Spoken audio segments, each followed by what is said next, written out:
नमस्कार दोस्तों, educational platform education and peace में आप सभी लोगों का बहुत बहुत स्वागत है।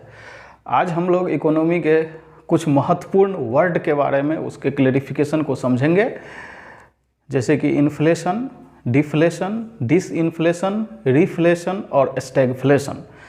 अक्सर इन वर्डों में कन्फ्यूजन रहता है। इस कन्फ्यूजन को हम लोग दूर करने का प्रयास आज करते हैं। इन्फ्लेशन, डिफ्लेशन, इस सब को समझने से पहले हम लोग प्रयास करते हैं कि किसी भी अर्थव्यवस्था में सामान्यतः जो है वस्तुओं के मूल्य में वृद्धि होती है।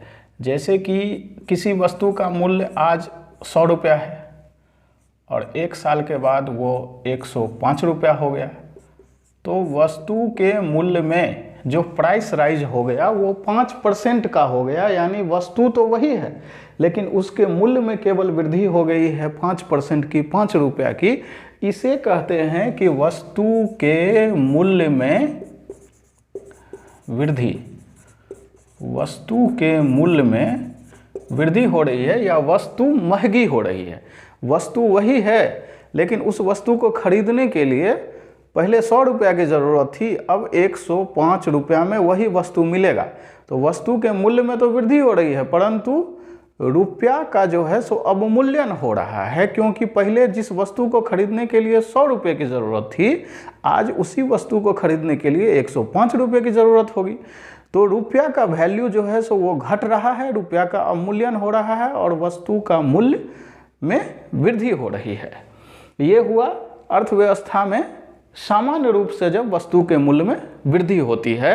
सामान्य रूप से इस वृद्धि को हम लोग इन्फ्लेशन के रूप में शो करते हैं, मुद्रास्फीति के रूप में शो करते हैं। हम लोग अब देखेंगे कि आखिर मुद्रास्फीति, अपस्फीति, अवस्फीति, प्रतिसार जन्य मुद्रास्फीति, स्थगन जन्य मुद्रास्फीति में क्या क्या होता है, प्राइस किस में राइज होता है, किस में प्राइस डिक्रीज होता है।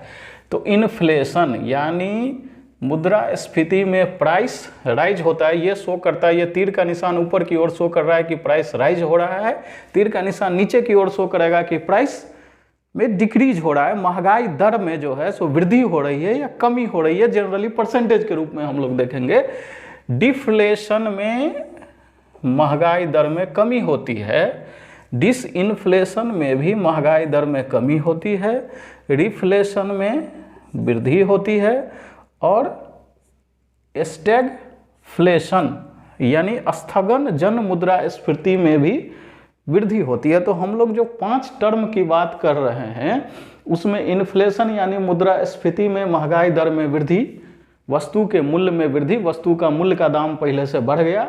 डिफ्लेशन यानी अपस्फीति में कमी, वस्तु के मूल्य में कमी हो रही है। डिसइन्फ्लेशन अवस्फीति में भी कमी हो रही है।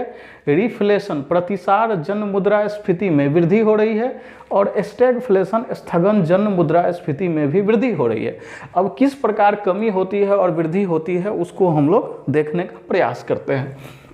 जैसे मुद्रास्फीति में जो वृद्धि है, जैसे 100 रुपया था, फिर 102 हुआ तो 2% वृद्धि हुआ, फिर 103 हुआ तो 3% वृद्धि हुआ, फिर 104 हुआ तो 4%, 105 हुआ तो 5%। ये जो सामान्य रूप से जो वृद्धि हो रही है 2%, 3%, 4% की, ये वृद्धि मुद्रास्फीति में होने वाली वृद्धि है। जो सामान्य एक कंट्रोल्ड इन्फ्लेशन होता है, जिसको हम लोग कहते हैं कि भाई महंगाई दर नियंत्रित है, उसमें जिसको अभी आरबीआई का जो एवरेज रेट है वो 4% है एवरेज, और इसको अपर लिमिट और लोअर लिमिट +-2 है, यानी 6% अपर लिमिट है और 2% लोअर लिमिट है। तो ये 2% से 6% तक का जो वृद्धि है, या जनरली मतलब जो एवरेज 4% का जो वृद्धि है, वो सामान्य रूप से हम लोग जानते हैं कि सामान्य महंगाई में वृद्धि हो रही है। डिफ्लेशन में क्या होता है कि डिफ्लेशन में महंगाई दर में कमी होती है और यह महंगाई दर माइनस में चला जाता है, यानी कि ये महंगाई दर 0% से कम हो जाता है। उस स्थिति को डिफ्लेशन अपस्फीति कहते हैं। ऐसा तब होता है जब हम कहते हैं कि अर्थव्यवस्था में मंदी आ गई है, अर्थव्यवस्था में कॉन्ट्रैक्शन हो गया है, यानी संकुचन हो गया है, और उसके कारण जो डिमांड है वो डिमांड नहीं है, डिमांड कम हो गया है, जिसके कारण वस्तु का जो महंगाई की जो वृद्धि है वो कम हो जाती है। और महंगाई की वृद्धि जो जब माइनस में चली जाती है, जैसे यहाँ 100 रुपये के उदाहरण से अगर हम देखेंगे तो वस्तु का मूल्य अगर 98 रुपया हो गया, तो 98 रुपया हो गया तो ये स्थिति कहला गई अपस्फीति। यह स्थिति अर्थव्यवस्था के लिए हानिकारक होती है, अर्थव्यवस्था के लिए अच्छी नहीं होती है, क्योंकि इसमें अर्थव्यवस्था में कॉन्ट्रैक्शन होता है, संकुचन होता है। अब है डिसइन्फ्लेशन। डिसइन्फ्लेशन में भी कमी होती है, लेकिन डिसइन्फ्लेशन अर्थव्यवस्था के लिए खराब नहीं है। डिसइन्फ्लेशन में इन्फ्लेशन तो बढ़ता है, 0% से ऊपर रहता है महंगाई दर, लेकिन जिस रेट से बढ़ रहा था उससे कम रेट से बढ़ता है। जैसे कि पहले 100 से हो गया 105, तो ये 5% के दर से बढ़ गया। और डिसइन्फ्लेशन में क्या हो जाएगा कि 105 से फिर घट करके अगर आ गया 104 पर, 104 से घट के आ गया 103 पर, लेकिन यहाँ 100 से नीचे नहीं आएगा, 100 से नीचे डिसइन्फ्लेशन में नहीं आएगा। यानी कि ये स्थिति तब है जब मुद्रास्फीति एक शॉर्ट टर्म के लिए कम होती है, यानी महंगाई की दर कम होती चली जाती है। इस स्थिति में वस्तु का मूल्य तो कम होता है, लोगों को सस्ती चीज़ें उपलब्ध होती हैं, तो ये स्थिति कहलाता है डिसइन्फ्लेशन। पहले था 5%, फिर हुआ 4%, फिर हुआ 3%, फिर हुआ 2%, लेकिन 0% से नीचे नहीं जाएगा, इसमें निगेटिव में नहीं जाएगा महंगाई, वो स्थिति कहला गया डिसइन्फ्लेशन। अब है रिफ्लेशन, यानी प्रतिसार जन मुद्रास्फीति। इसको हम लोग कह सकते हैं मतलब फिर से, इन्फ्लेशन मतलब फिर से महंगाई बढ़ना। ये स्थिति कब है? जब अर्थव्यवस्था में मंदी होती है, रिसेशन होती है, तो सरकार या जो सेंट्रल बैंक है, केंद्रीय बैंक है, जैसे कि भारत में RBI है, वो बहुत सारे उपाय करके चाहता है कि अर्थव्यवस्था में गति लाए, मांग को बढ़ाए, उत्पादन को बढ़ाए, वृद्धि को लाए, अर्थव्यवस्था में आर्थिक वृद्धि करे। तो जो ग्रोथ, जो महंगाई माइनस में चली जाती है 0% से माइनस में, वो फिर से पॉजिटिवली नंबर में आना शुरू कर देता है। तो इसीलिए ये कहलाता है रिफ्लेशन, यानी फिर से रिफ्लेशन बढ़ना शुरू हुआ। ये जनरली जो है सो ये एक पॉलिसी मेजर को डिनोट करता है, पॉलिसी मेजर है, यानी कि नीतिगत उपाय के द्वारा अर्थव्यवस्था में मांग में वृद्धि की जाती है। जैसे कि टैक्स रेट को घटा दिया गया,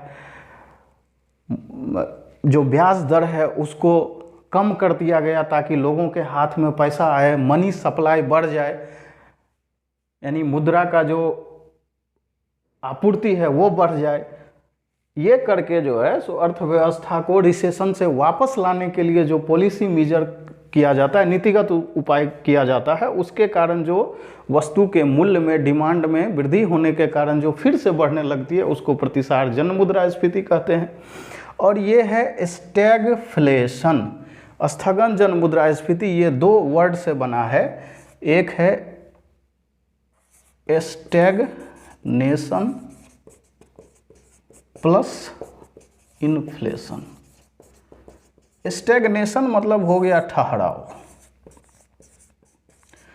यानी अर्थव्यवस्था एकदम ठहर सा गया है, अर्थव्यवस्था में ग्रोथ नहीं हो रहा है, यानी GDP में वृद्धि नहीं हो रही है, और अनएम्प्लॉयमेंट यानी बेरोजगारी बढ़ा हुआ है, कम ग्रोथ, बढ़ती बेरोजगारी।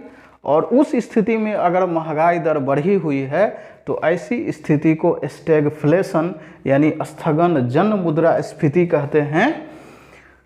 ये भी स्थिति अर्थव्यवस्था के लिए हानिकारक ही होती है, अर्थव्यवस्था के लिए बहुत अच्छा तो है नहीं कि अगर ग्रोथ बहुत नीचे चला गया और अनएम्प्लॉयमेंट, बेरोजगारी बढ़ गया और महंगाई काफ़ी ऊंचा है, तो ये स्थिति अर्थव्यवस्था के लिए अच्छी नहीं है। तो ये हो गया स्टैगफ्लेशन।